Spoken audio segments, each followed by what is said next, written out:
Good morning students. पिछले video में हमने संधि के विषय में पढ़ा। हमने स्वर संधि तक पढ़ा था। आइए हम और समझते हैं संधि को।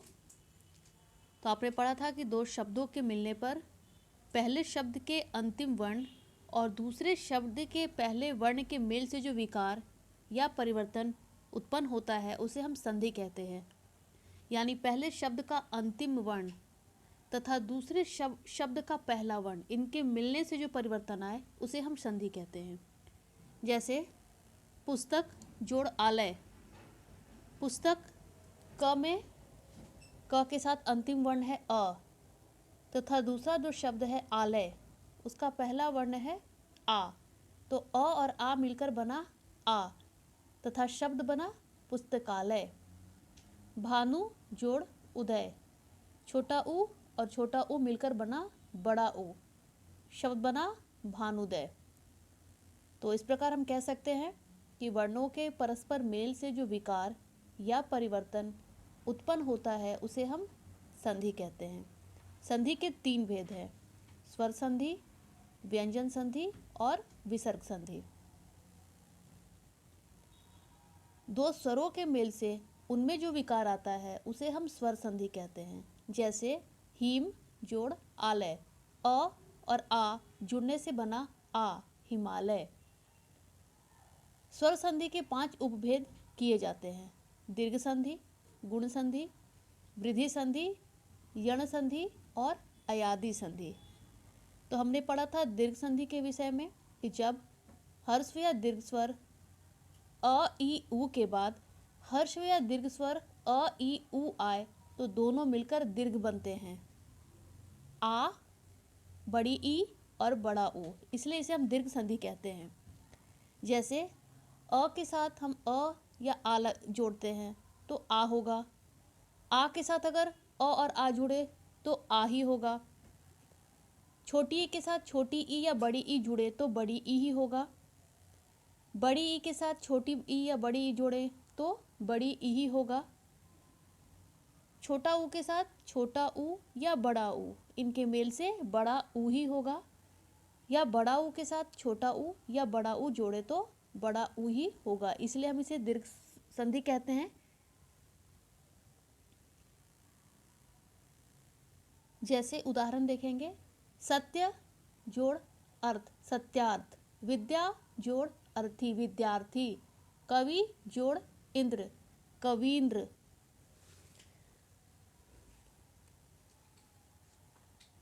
दूसरा है गुण संधि।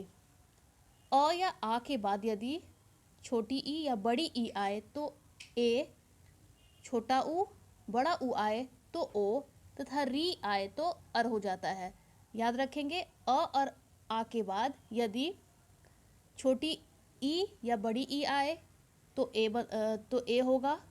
छोटा ऊ या बड़ा ऊ आए तो ओ होगा तथा री आए तो अर हो जाता है। जैसे अ जोड़ छोटी ई या बड़ी ई तो बनेगा ए, जैसे भारत जोड़ इंदु भारतेंदु।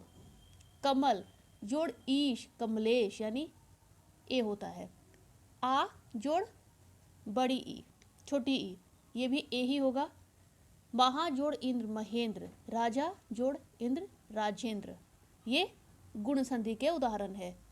अ आ के साथ अगर उ जोड़ते हैं तो ओ, जैसे जल जोड़ उर्मी जलोर्मी, गंगा जोड़ उत्सव गंगोत्सव।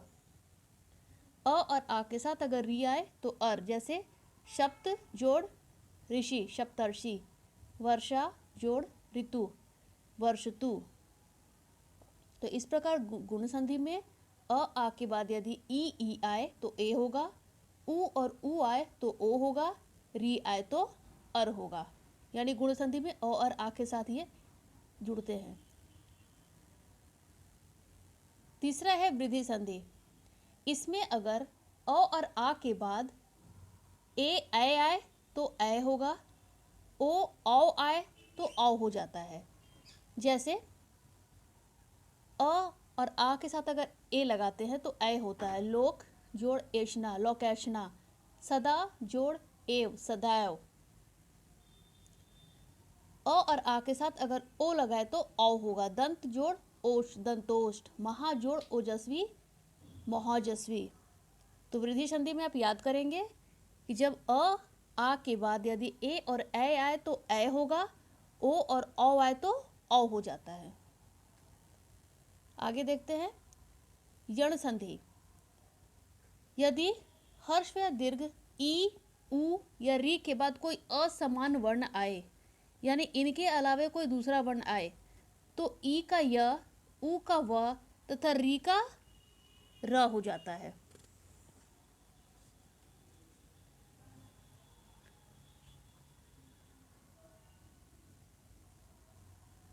जैसे छोटी ई जोड़ अ और आ तो या, अति जोड़ अंत अत्यंत, अति जोड़ आचार अत्याचार।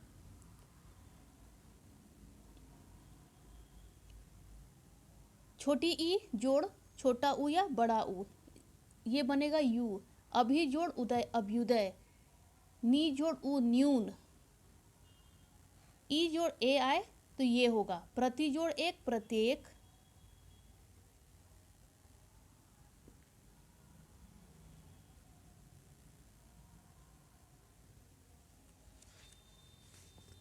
ये यण संधि के उदाहरण है। री जोड़ अ या आ रा, प्रति जोड़ अनुमति पितृ अनुमति, मातृ जोड़ आदेश मात्रा देश। अगला है अयादी संधि। अयादी संधि में ए ओ औ के बाद कोई भिन्न स्वर या असमान स्वर हो तो उसके स्थान पे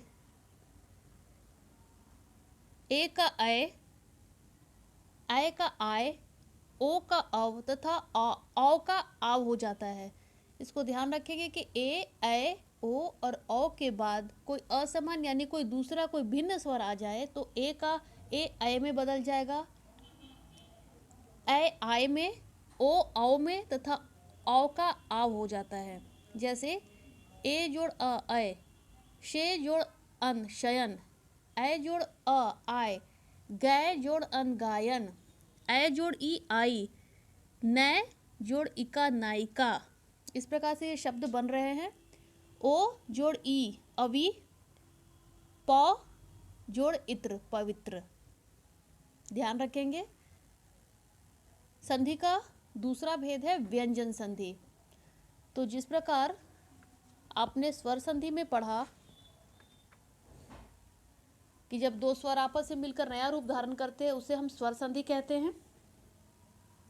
व्यंजन संधि में किसी व्यंजन के बाद कोई स्वर या व्यंजन आए तो उसमें जो परिवर्तन हो उसे हम व्यंजन संधि कहते हैं।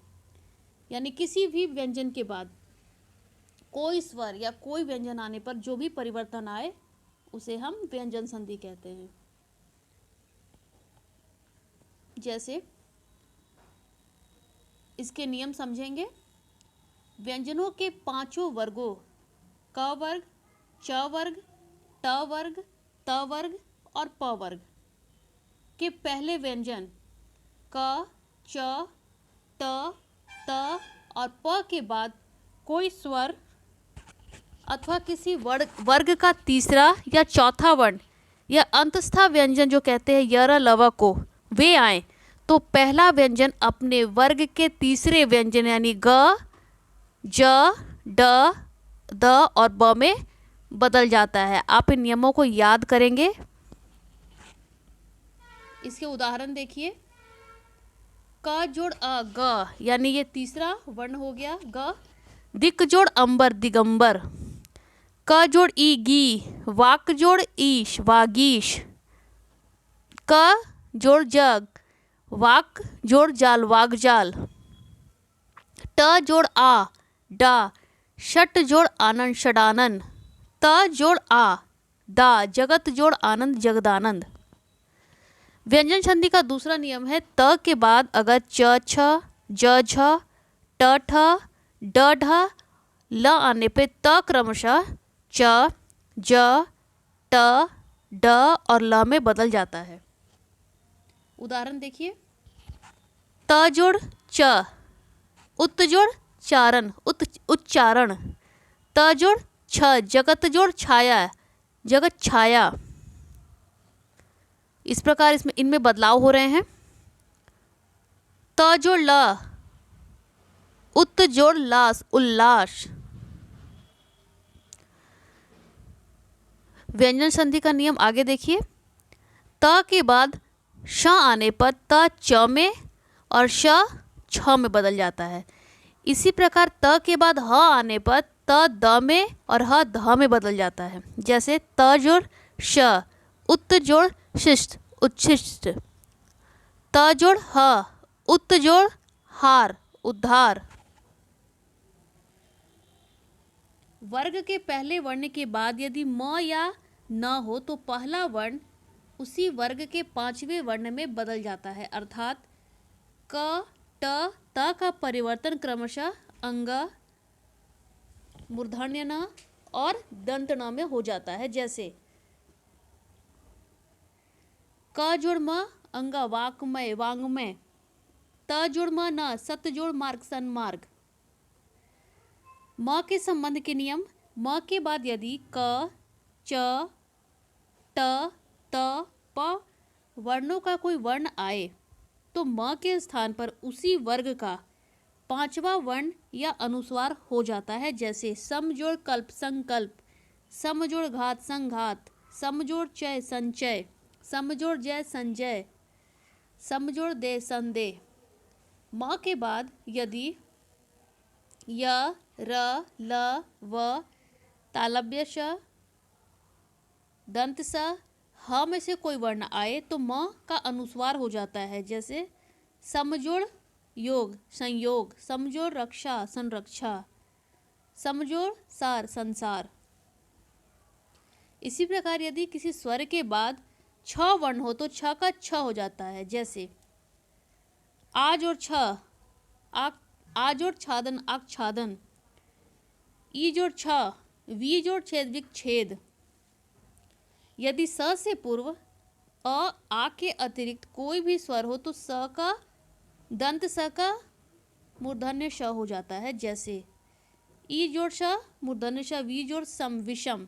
उ जोड़ स, सु जोड़ समा, सुषमा। यदि री, र मूर्धन्य श के बाद न हो तो न, दंत न का मूर्धन्य न हो जाता है। जैसे री जोड़ना ऋण, तर जोड़ना तरन, परि जोड़ नाम, परिणाम। संधि का तीसरा भेद है विसर्ग संधि। विसर्ग के बाद स्वर या व्यंजन आने पर जो परिवर्तन होता है उसे हम विसर्ग संधि कहते हैं। जैसे जब विसर्ग से आगे कोई व्यंजन हो तो विसर्ग का ओ हो जाता है। जैसे मन जोड़ बल, मनोबल। तपा जोड़ वन, तपोवन। यानी विसर्ग के बाद आगे कोई व्यंजन आ जाए तो विसर्ग ओ में बदल जाएगा। मना जोड़ रथ, मनोरथ। यदि विसर्ग से पहले कोई स्वर हो तो विसर्ग का र हो जाता है। जैसे निह जोड़ अर्थक, निरर्थक। निह जोड़ उपाय, निरुपाय। निह जोड़ विकार, निर्विकार। यदि विसर्ग के पहले च, छ, तालव्य श हो तो विसर्ग का तालव्य श और मूर्धन्य श हो जाता है। जैसे निह जोड़ चय, निश्चय। निह जोड़ छल, निश्चल। यदि विसर्ग के आगे त, थ या स हो तो विसर्ग का स हो जाता है, स हलंत हो जाता है। जैसे निह जोड़ तेज, निस्तेज। निह जोड़ सार, निस्सार। यदि विसर्ग का मेल र से हो तो विसर्ग का लोप हो जाता है। विसर्ग से पहले का स्वर दीर्घ बन जाता है। जैसे नीह जोड़ रोग, निरोग। नीह जोड़ रस, नीरस। विसर्ग के आगे क, ख, ग, प, फ आए तो विसर्ग में कोई परिवर्तन नहीं होता। जैसे रजह जोड़ कण, रजह कण। प्रातः जोड़ काल, प्रातः काल। परंतु कहीं कहीं विसर्ग का दंत स से मूर्धन्य श भी हो जाता है। जैसे नमः जोड़कर नमस्कार, दुह जोड़कर दुष्कर। तो आप इन नियमों को याद करेंगे। ध्यान देंगे कि स्वर व्यंजन और विसर्ग संधि के नियम केवल तत्सम यानी संस्कृत के जो शब्द आए हैं उन पे लागू होते हैं। तो इस प्रकार हमने पढ़ा कि दो वर्णों के मेल को हम संधि कहते हैं। संधि 3 प्रकार की होती है, स्वर संधि, व्यंजन संधि, विसर्ग संधि। स्वर संधि के 5 भेद होते हैं, दीर्घ संधि, गुण संधि, वृद्धि संधि, यण संधि और अयादि संधि। व्यंजन संधि में विकार आगे आने वाले व्यंजनों के अनुसार होते हैं तथा विसर्ग संधि में भी विसर्ग से आने वाले व्यंजनों के अनुसार ही विकार या परिवर्तन होते हैं। आप ध्यान से इस पाठ को पढ़ेंगे तथा इन नियमों को याद करेंगे। धन्यवाद।